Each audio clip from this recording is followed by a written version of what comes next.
unraveling the timeless allure of 80s sounds in modern film scores. Have you ever found yourself humming the catchy tunes from classic 80s films? Those unmistakable synth melodies seem to have a magical ability to transport us back in time.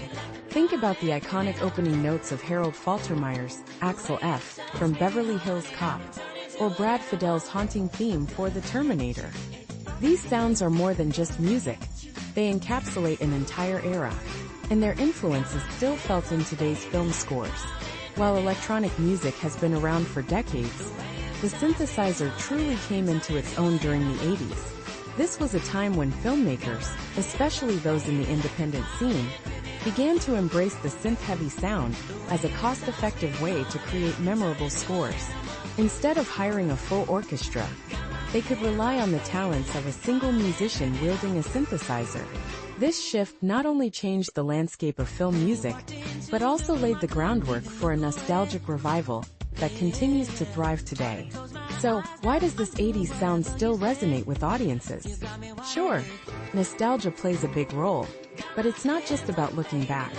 The rise of genres like synthwave, which blends retro sounds with modern electronic music, has breathed new life into these classic tones. Filmmakers are now using this evolved sound in contemporary projects, often as a subtle nod to the past. Movies like It Follows and The Guest showcase how the 80s synth sound can enhance storytelling without being overtly nostalgic. To dig deeper into this phenomenon, I spoke with several talented musicians currently composing for film and television. Their insights shed light on why the retro synth sound remains so captivating and relevant in today's music scene.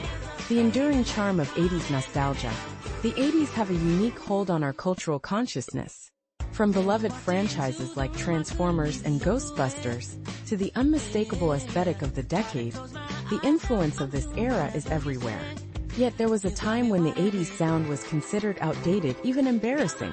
British music producer Sunglasses Kid recalls how, in the 90s, anything reminiscent of the 80s was often dismissed as cheesy. But as time passed, those who grew up in the 80s began to take charge of the creative landscape, leading to a resurgence of interest in the music and styles of their youth. Sunglasses Kid explains, those 30 and 40-year-olds have all moved into positions of being the creators and the creative decision-makers. They start commissioning and controlling those movies, or whatever those art forms are. This generational shift has allowed the 80s sound to flourish, even as it evolves and adapts to modern tastes. The impact of Drive and the birth of synthwave. A pivotal moment in the revival of 80s sounds came with the release of Nicholas Winding Refn's 2011 film Drive. Its pulsating score by Cliff Martinez and the inclusion of tracks like Kavinsky's Night Call reignited interest in the synth-heavy sound. Zach Robinson, who co-composed the score for Cobra Kai, recalls how Drive inspired a wave of musicians to explore retro sounds, leading to the birth of the synthwave genre. However, synthwave is just one facet of a broader movement. It draws from various electronic music styles, including French touch, and has evolved into a rich tapestry of sounds that continue to inspire new artists. As Robinson notes, the genre has grown and mutated, reflecting the creativity and experimentation of its musicians, exploring the experimental side of retro sounds. While synthwave is often associated with nostalgia, composers like Kyle Dixon and Michael Stein of the band Unraveling take a more experimental approach. Their work on Stranger Things showcases how the 80s sound can be reinterpreted in fresh and innovative ways. Dixon argues that the term synthwave was coined later, and their music is more about evoking emotion than adhering to a specific aesthetic. Dixon and Stein emphasize the importance of using real instruments and hardware to create their sound, which sets them apart from many contemporary artists who rely heavily on digital tools. This commitment to authenticity allows them to craft music that resonates deeply with audiences, capturing the essence of the stories they help tell. The evolution of synth scores. In today's hyper-digital age, the stigma surrounding electronic music has faded. Robinson points out that what was once seen as a budget-friendly option is now celebrated as a legitimate and creative choice.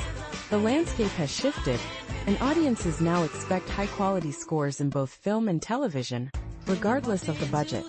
As Stein observes, synthesizers have become an integral part of modern film scoring, often used alongside traditional orchestral elements. This blending of sounds allows composers to create unique auditory experiences that enhance the storytelling process. The synthesizer's versatility means it can be found in everything from blockbuster films to indie projects, making it a staple in today's musical landscape. The timelessness of 80s sounds. Ultimately, the enduring appeal of 80s sounds lies in their ability to evoke emotion and nostalgia, even for those who weren't alive during that era. As Robinson reflects, the legacy of this music continues to resonate with younger generations, who find themselves drawn to its unique charm. Sunglasses Kid often encounters fans in their 20s expressing a longing for a time they never experienced, highlighting the universal connection to the music of the past. As we look to the future, it's clear that the synth sounds of the 80s will remain a vital part of our cultural fabric. Just as artists continue to discover new colors in their palettes, the evolution of music will carry on, ensuring that the spirit of the 80s lives on in new and exciting ways. Whether through nostalgia or innovation, the synth sound is here to stay, bridging the gap between past and present in a way that feels both timeless and fresh.